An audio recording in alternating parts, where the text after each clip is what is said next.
अब जो लोग वैल्यू इन्वेस्टर होंगे वो मेरे को गाली दे रहे होंगे, अरे दे दो ना, ग्रोथ इन्वेस्टिंग से ही बड़ा पैसा बनेगा। वैल्यू इन्वेस्टिंग से आपकी कंपनी का शेयर वहीं कंसोलिडेट करता रहेगा, और उस इंतजार में काफी महीनों लग जाएंगे कि कब वापस बुल मार्केट आएगा, कब निफ्टी वापस 20-25% दौड़ेगा, तब आपका शेयर प्राइस हो सकता है ऑटोमेटिकली दौड़ जाए। हेलो एवरीवन, टाटा एल्क्सी के Q2 FY26 के रिजल्ट आ गए हैं। तो आज हम इसके रिजल्ट डिस्कस करेंगे। एंड रिजल्ट डिस्कस करने के बाद में मैं मेरी तरफ से एक फाइनल रिमार्क्स दूंगा। जो रिसर्च या जो एनालिसिस मैंने किया है उसके बेसिस पे मेरी तरफ से एक फाइनल रेटिंग रहेगा, एक फाइनल रिमार्क्स रहेगा, जिससे आपको हेल्प मिलेगी कि टाटा एल्क्सी के शेयर को शॉर्टलिस्ट करना है या रिजेक्ट करना है। ठीक है दोस्तों, स्टार्ट करते हैं। पहले हम लोग वाई ऑन वाई रिजल्ट की बात कर लेते हैं। लास्ट ईयर Q2 FY25 में टाटा एल्क्सी का जो रेवेन्यू आया था वो था 955 करोड़ रुपए का। एंड इस साल जो Q2 FY26 में जो रेवेन्यू आया है वो है 918 करोड़ रुपए का। मतलब वाई ऑन वाई परस्पेक्टिव से लगभग 4% की रेवेन्यू में गिरावट आई है। अब बात करते हैं इनकी बिट्टा मार्जिन की। लास्ट ईयर इनका बिट्टा मार्जिन था 28% का। इस साल जो बिट्टा मार्जिन आया है वो है 21% का। मतलब बिट्टा मार्जिन में लगभग लगभग 700 बेसिस पॉइंट से गिरावट आई है। यू कैन से 7% से बिट्टा मार्जिन डाउन आया है। अब बात कर लेते हैं प्रॉफिट की। लास्ट ईयर Q2 FY25 में प्रॉफिट था 229 करोड़ रुपए का, 229 करोड़ रुपए का। इस साल जो प्रॉफिट रिपोर्ट हुआ है वो है 155 करोड़ रुपए का। मतलब प्रॉफिट में अराउंड अराउंड 33% की गिरावट। तो दोस्तों वाई ऑन वाई परस्पेक्टिव से तो नंबर बड़े खराब ही लग रहे हैं। मतलब ऐसा कोई रेवेन्यू ग्रोथ नहीं, प्रॉफिट की बहुत ज्यादा डी ग्रोथ है, EBITDA मार्जिन डाउन चले गए हैं। अब दोस्तों डिस्कस करते हैं क्वार्टर ऑन क्वार्टर इनकी परफॉर्मेंस कैसी रही है। इस साल Q1 FY26 में इनका रेवेन्यू था 892 करोड़ रुपए का। Q2 के अंदर आया है 918 करोड़ रुपए का। मतलब थोड़ा सा इंप्रूवमेंट है, लगभग 3% का रेवेन्यू ग्रोथ रिपोर्ट हुआ है। EBITDA मार्जिन की बात कर लेते हैं। EBITDA मार्जिन था Q1 के अंदर 20.9% का। Q2 में जो रिपोर्ट हुआ है वो है 21.1% का। मतलब अराउंड अराउंड 20 बेसिस पॉइंट से इनका EBITDA मार्जिन इंप्रूव हुआ है। अब प्रॉफिट का देख लेते हैं। Q1 में जो इनका प्रॉफिट था वो था 144 करोड़ रुपए का, और अभी जो प्रॉफिट रिपोर्ट किया है वो 155 करोड़ रुपए का प्रॉफिट रिपोर्ट किया है। मतलब प्रॉफिट में कितनी ग्रोथ है, 7.2% की। तो इनके नंबर क्वार्टर ऑन क्वार्टर थोड़े इंप्रूव हुए हैं, बट ऐसे कोई हाई ग्रोथ नंबर्स नहीं है। वाई ऑन वाई बेसिस तो नंबर बहुत ही खराब हैं। तो दोस्तों अब हम डिस्कस करते हैं कि टाटा एल्क्सी के नंबर्स कैसे रहे एंड हमें इस बिजनेस को किस पर्सपेक्टिव से देखना चाहिए। तो दोस्तों आपको ये तो पता होगा कि टाटा एल्क्सी का बिजनेस पिछले 3 साल से बिल्कुल सही नहीं कर रहा है। एक टाइम था जब टाटा एल्क्सी का बिजनेस लगभग 30 से 35% की रेवेन्यू ग्रोथ करता था। कोविड के बाद से लेके 1-2 साल तक, यू कैन से 2020 से लेके 2022 तक लगभग 30 से 35% की रेवेन्यू ग्रोथ करता था और बहुत अच्छा प्रॉफिट ग्रोथ करता था। उस टाइम पे टाटा एल्क्सी का शेयर लगभग 100 के ऊपर प्राइस टू अर्निंग रेशियो पे ट्रेड करता था। अब जब रेवेन्यू नंबर्स इनके डाउन आना स्टार्ट हो गए हैं तो इनका price to earning ratio derating phase में चला गया है और शेयर प्राइस पिछले 3 सालों से कंसोलिडेशन फेज के अंदर ही पड़ा है। दोस्तों ऐसा क्यों हो रहा है? आपको पता होगा, जब तक कोई बिजनेस अच्छे से ग्रोथ करता है तब तक उस कंपनी का शेयर प्राइस बहुत तेजी से दौड़ता है और उसके अंदर पी एक्सपेंशन होता है।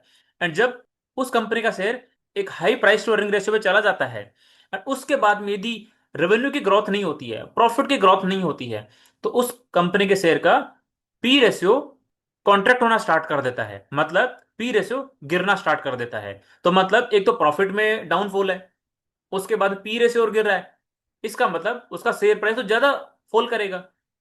और फॉल करने के बाद में एक कंसोलिडेशन फेज में चला जाता है। तब तक कंसोलिडेट करता है जब तक उस कंपनी में वापस प्रॉफिट ग्रोथ, रेवेन्यू ग्रोथ वापस आना ना स्टार्ट हो जाए। अब डिस्कस करते हैं हमारे फ्रेमवर्क में एक कंपनी फिट होती है या नहीं होती है। हमारा फर्स्ट फ्रेमवर्क है, क्या ये कंपनी सेकुलर ग्रोथ सेक्टर से बिलोंग करती है? बिल्कुल नहीं करती है। ये कंपनी एक आईटी कंपनी है जो बाहर की कंपनियों के अपने बैकएंड सर्विस के कॉन्ट्रैक्ट लेती है।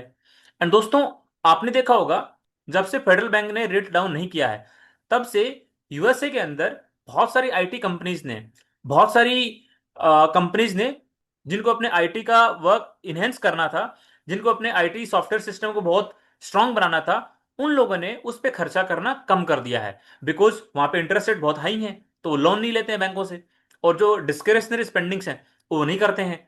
इसका मतलब जब वहां पे डिस्क्रिशनरी स्पेंडिंग नहीं होगी तो हमारी इंडियन कंपनीज को, हमारी इंडियन आईटी कंपनीज को केवल उतना ही काम मिलेगा जितना वो यूएस वाली कंपनीज अपने नीड बेसिस पे करवाना चाहती है। तो पिछले 2-3 साल से रेवेन्यू ग्रोथ नहीं है, बिकॉज पिछले 2-3 साल से बहुत हाई इंटरेस्ट रेट का माहौल चल रहा है। अपने ट्रम्प साहब आ गए हैं। ट्रम्प साहब ने बहुत सारे टैरिफ लगा दिए, एच वन बी जगह इशू लगा दिया। इसकी वजह से फिर से आईटी कंपनीज में टर्बुलेंस आ गया है। तो दोस्तों मैं इन समरी ये कहना चाहता हूं, ये बिजनेस एक सेकुलर ग्रोथ सेक्टर का बिजनेस नहीं है। सेकुलर ग्रोथ सेक्टर का बिजनेस का मतलब कि उस कंपनी ने किसी एक आम इंसान को सर्विस या प्रोडक्ट दिया और तुरंत उसका उसका पेमेंट आ गया, वो एक सेकुलर बिजनेस होता है। तो ये बिजनेस, तो ये कंपनी सेकुलर ग्रोथ बिजनेस में फॉल नहीं करती है। अब देखते हैं इनका Y on Y sales growth क्या है, प्रॉफिट ग्रोथ क्या है। कोई सेल्स ग्रोथ नहीं है, कोई प्रॉफिट ग्रोथ नहीं है, मतलब डी ग्रोथ हो रही है प्रॉफिट में और अपना सेल्स में। तो क्यों पिक करें इस कंपनी को? जैसे मैंने आपको पहले भी बताया था पुरानी वीडियोस के अंदर कि हम लोग स्टॉक मार्केट में क्यों आए हैं। हम लोग स्टॉक मार्केट में रिटर्न कमाने के लिए आए हैं, वैल्यू इन्वेस्टर बनने के लिए नहीं आए हैं। तो आप देखो, तो जब तक कोई कंपनी अपना रेवेन्यू ग्रोथ, प्रॉफिट ग्रोथ 20% से ऊपर नहीं ग्रो करेगी, वो कंपनी हमारे शॉर्ट लिस्टिंग क्राइटेरिया में नहीं आएगी। अरे, हमारा जो नॉमिनल जीडीपी है वही लगभग 12% से ग्रोथ होता है, तो एटलीस्ट हम उसका 1.5x तो अपने पोर्टफोलियो के रेवेन्यू ग्रोथ कराएं। यदि हमारा पोर्टफोलियो उसका 1.5x रेवेन्यू ग्रोथ करेगा, यदि हमारा पोर्टफोलियो हमारी नॉमिनल जीडीपी का 1.5x प्रॉफिट ग्रोथ करेगा, तो ऑटोमेटिकली हमारा पोर्टफोलियो रिटर्न देगा 20% से 22% से। और मैं तो ये कहूंगा, बहुत सारी सेकुलर ग्रोथ कंपनीज हैं जो 20, 25, 30, 35% से ग्रोथ हो रही हैं। बहुत सारी कंपनीज का अभी Q2 का बिजनेस अपडेट आया था, मैंने सबकी वीडियोस बना के अपलोड करे थे, आप जाके देख सकते हो। बहुत सारी कंपनीज है जो 20, 25, 30, 35% से ग्रोथ कर रही हैं। उनकी टॉप लाइन भी ग्रोथ कर रही है इसी रेट से, और उनकी बॉटम लाइन भी ग्रोथ कर रही है इसी रेट से। तो आप उनमें से कोई बिजनेस पिक करो ना। क्यों पड़े उस बिजनेस के पीछे जिस बिजनेस में ग्रोथ ही नहीं है? वैल्यू इन्वेस्टर बनने के लिए क्या? अरे वैल्यू इन्वेस्टर क्यों बन रहे हो यार? मैनेजमेंट को ही कॉन्फिडेंस नहीं है कि उनकी कंपनी की ग्रोथ कितनी परसेंट आएगी। मैनेजमेंट ही बोल रहा है हम नहीं कर पाएंगे 20% की रेवेन्यू ग्रोथ, तो आप क्यों चिपक के बैठे हो उस शेयर के साथ में? बहुत सारी कंपनीज का पिछले 3-4 साल से कोई रेवेन्यू ग्रोथ नहीं है, शेयर प्राइस उनका वहां पे कंसोलिडेट होकर पड़ा हुआ है। Asian paint, Berger paint, TCS, HCL, Wipro, Infosys, क्यों क्यों रिटर्न नहीं दे रहे हैं कंपनीज? क्योंकि रेवेन्यू ग्रोथ ही नहीं है, प्रॉफिट ग्रोथ ही नहीं है, तो कहां से इनका शेयर भागेगा? आई थिंक आप मेरी बात समझ पा रहे होंगे कि जब तक रेवेन्यू ग्रोथ नहीं होगी, प्रॉफिट ग्रोथ नहीं होगी, उस बिजनेस का शेयर नहीं भागेगा।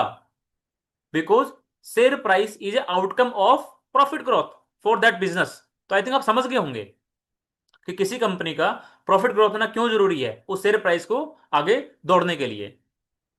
अब तीसरा पैरामीटर देख लेते हैं। प्रॉफिट ग्रोथ नहीं है इसके अंदर, रिटर्न ऑन इक्विटी डेफिनेटली इनका 20% से ज्यादा है। कैश फ्लो फ्रॉम ऑपरेशन बिल्कुल पॉजिटिव है। एफ की भी होल्डिंग है। फॉरवर्ड पैक रेशियो क्या निकल के आता है? जब ग्रोथ ही नहीं है तो फॉरवर्ड पैक रेशियो की बात ही क्यों करें? जब ग्रोथ होती है तो अपन फॉरवर्ड पैक रेशियो की बात करते हैं। जब यदि ग्रोथ डी ग्रोथ है, यदि ग्रोथ की जगह नेगेटिव ग्रोथ हो रही है, तो फॉरवर्ड पैक रेशियो तो current price to earning ratio से भी ज्यादा निकल के आएगा। तो आई थिंक आप समझ पा रहे होंगे, कोई सेंस नहीं फॉरवर्ड पैक रेशियो की बात करने की।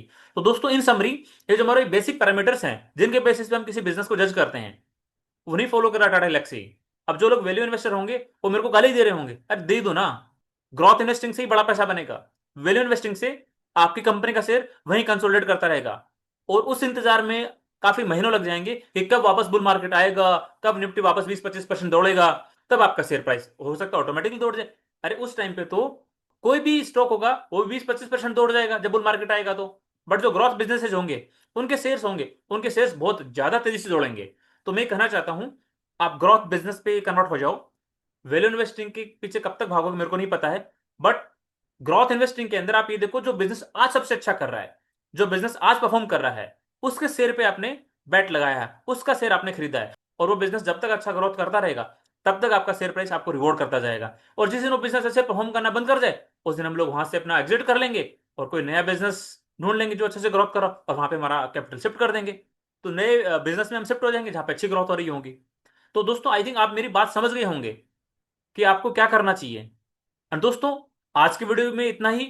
यदि आपको वीडियो पसंद आया है तो वीडियो को लाइक जरूर करना, एंड चैनल को सब्सक्राइब करना बिल्कुल मत भूलना, बिकॉज Q2 के भी रिजल्ट सेशन स्टार्ट हो गया है और बहुत सारी कंपनीज के रिजल्ट्स आएंगे। तो दोस्तों उनमें से मैं हाई ग्रोथ कंपनीज के रिजल्ट का एनालिसिस करके वीडियो बनाकर यहाँ पे अपलोड करने वाला हूं। तो दोस्तों मिलते हैं नेक्स्ट वीडियो में, तब तक के लिए थैंक यू।